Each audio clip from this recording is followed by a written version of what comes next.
Guys, pag nandito kayo sa NLEX ha, nakita nyo yung yung solid white line saka double yellow line. Yan oh. Yan oh. Mag-iingat po kayo dyan, pang truck lang ho yan ha, pang truck. Okay, yung mga magkakamali na papasok dyan, pag kayo natsempohan, huli po kayo dyan. Okay, pang truck lang ho yan. Nakita nyo? Nakita nyo ba? Merong wala, di ba? Dito lang ho yan, ayan no.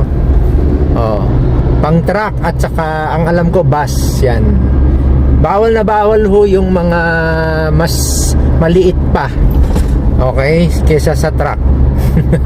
Mga light truck pwede ho dyan, yan, pang yan. So pwede sila mag-overtake yan hanggat maaari, pero bawal din sila mag-overtake dito.